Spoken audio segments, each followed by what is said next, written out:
think it's important to note that this project is not a done deal. I think in order to manage everyone's expectations on this project, we've still got a ways to go. There are contracts currently under negotiation. There's financing that needs to be completed for the project by the owners of the project. So there's still quite a ways to go to bring this project to fruition. But some time ago, it was decided that we would pursue the granting of a franchise in accordance with our city charter to allow this company to come in and operate a biomass power plant. The biomass being woody biomass, using urban wood waste in order to power the plant and create electricity. And so I think it's important for everybody to know that what we're starting tonight is the process to grant that franchise. And it's a process that's set out by our city charter. And that process requires us to publish notice in the paper, the ordinance that's been presented to you tonight. It also requires to publish notice of the application that was made for the franchise by the company being Greenville Energy, LLC, and Southern Renewable Energy Limited Partnership. And that's been done. Roughly 10 days ago, it was a large ad in the Greenville Herald Banner. You probably noticed that. It laid out the application showing the payments that would be made to the city of Greenville and juice, along with information about the project. You probably also noticed the ordinance that's in your packet was also in the newspaper. And so this has met the notice requirements that are to be met in order to start this process. Now, as we go through the process, there has to be 3 separate readings at regular city council meetings, 3 separate regular city council meetings. At each of those council meetings, there'll be a reading of the ordinance, there'll be a public hearing held on that ordinance, and then the city council needs to take action on that ordinance. And in order for this franchise to be approved, ultimately, it has to pass each reading by a majority vote of the city council. If at any one of those readings it fails, then it won't be the franchise ordinance won't be read. Even when the ordinance is finally approved at the first reading, it won't go into effect for another 60 days from the date that final action is taken. So even though the public will see you have a public hearing tonight, read the ordinance tonight, and then act on the ordinance tonight, the franchise still has not been granted. It still has to go through 2 more hearings, 2 more actions, and then 60 days after the final action. And that's the process that we have to go through in our charter in order to grant that franchise.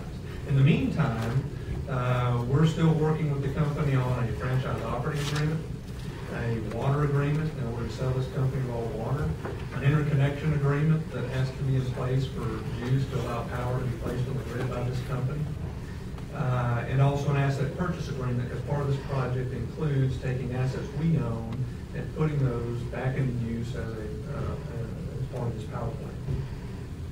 And so still quite a bit of complexity left in this project. There's still some uncertainty as to whether the project will ultimately happen, because even if we get through those contracts, it doesn't mean the financing has occurred. And so there's still that process that we have to go through that our Industrial Development Corporation is working on. You probably noticed an ad in the paper a couple weeks ago or so that indicated that the Industrial Development Corporation was looking at issuing industrial bonds to fund this project. And so still quite a bit left to do on this project, but we still need to go ahead and start the franchise process so that we can get through that process in a timely manner. Ultimately, during that process, get contracts approved so that the company can seek financing of the project. And hopefully, if everything works out the way we hope it to, we'll have this project located in our community and have a long-term business venture that's here generating property values for the city, payments to the city in the form of fixed payments and contingent payments based on net cash flow, water revenue from the sale of raw water out of our reservoir, which as mentioned, that this plant will be located on the same site that the existing power plant is located, and will use raw water in a similar fashion to what the Greenville Electric Utility System power plant, how they currently use raw water. So, very complex project, a lot of moving parts to it.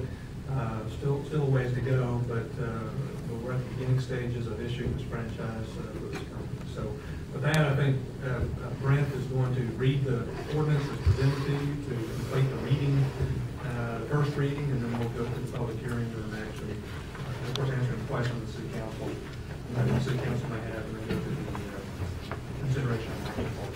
Sure. And just so that the council and any citizens know, this is a summary of the franchise and what the franchise will grant, and it references the franchise operating agreement that Steve's already talked about. It's much more comprehensive. It's about 30-something pages long. Instead of having to read all of that, we came up with an ordinance that summarizes the operating agreement and references it. And to answer Mr. Kelso's question earlier, the ordinance doesn't say that the operating agreement requires the company to follow all federal laws, including immigration laws and other laws. And so that would be in any contract that we would do in this kind of case. It doesn't specifically mention immigration, but all federal laws are required in order for this contract to be valid. So I hope that answers your question. Okay, whereas Section 120 of Article 11 of the City Charter of the City as amended provides in part that ownership, right of control and use of streets, highways, alleys, parks, public places, and all other real property of the City of Greenville is inalienable to the city except by ordinances passed by a majority of the governing body of the city. And whereas Section 120 of Article 11 of the City Charter of the City as amended provides in part that the city shall have the power to confer upon any person or corporation transfer or right to use the property of the City of Greenville as defined in the preceding paragraph for the purpose of furnishing the public any general public service, including heat, light, power.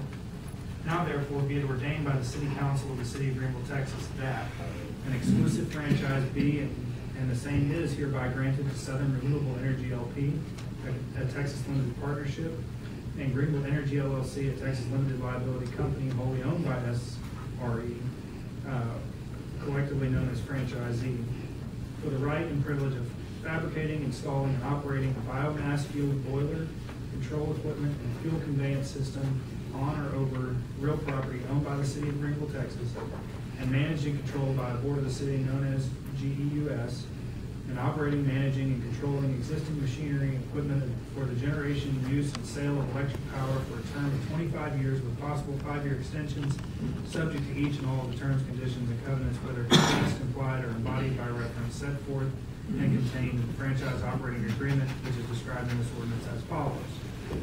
Section 1, franchise operating agreement. This franchise is subject to the execution of the franchise operating agreement between the city, GEUS, and the franchisee. Section 2, the use of city real property. The city grants to franchisees the right and privilege to enter upon city real property and any easement serving the same for the purpose of constructing and installing the biomass boiler and such other equipment and facilities, including components of the conveyance system serving the fuel depot necessary for construction and operation of the project as otherwise contemplated. The utilization of the included assets and shared assets to operate the project for the production of electric power and to market and sell the same in the operation of the business for the mutual benefit of franchisee, the city, and chiefs. However, such right and privilege is not an exclusive right to the total control of city real property, but recognizes the exclusive right of the franchisee to operate, manage, and control the business of the franchisee. Parties must agree to the placement of facility assets constructed or installed by franchisee on the city real property and ensure that the construction, installation, and operation and maintenance shall not interfere with the operations of GEUS. Franchisee, Section 3, payment terms. Franchisee shall pay the city and GEUS a fixed franchise fee payment of $25,065,000 during the 25-year term of the franchise, paid quarterly and contingent,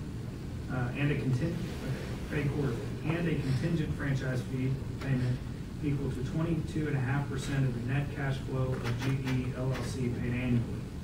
Additionally, under the asset purchase agreement, the city and GEUS shall be paid $6 million plus interest over the first 8 years of the franchise. Section 4, air quality. Franchisee shall install, maintain, and operate air quality controls in compliance with applicable law and regulations of the Texas Commission on Environmental Quality, subject to the terms and limitations of an air quality permit to be issued by TC. Section 5, indemnification. Franchisee shall indemnify city and GEUS for all liability for any costs or claims arising from franchisee's option. Section 6, call right. city through GGUS shall have the right to purchase power from franchisee pursuant to a power purchase agreement with GGUS. Section 7 water agreement, franchisee shall purchase raw water from the city for use in cooling electric power generation equipment and misting biomass fuel under terms and conditions set forth in the water agreement with the city. Section 8 interconnection agreement, franchisee shall transmit power to the existing interconnection to the electric transmission grid regulated by the Electric Reliability Council of Texas under terms and conditions set forth in an interconnection agreement with GDUS. Section 9 shared equipment, franchisee shall share access to certain existing controls, water treatment facilities, buildings, and transformer equipment with the city and GDUS. Section 10 city services, the city shall provide to franchisee the same city services provided to other commercial and industrial facilities. Such services shall include, without limitation, potable water and sanitary wastewater services, police protection, fire protection, solid waste removal services, and energy services. And emergency services. And Section 11, this ordinance shall be in full force and effect from and after January 22nd, 2011. Okay. Any questions for opening the public hearing? May note that we'll have another public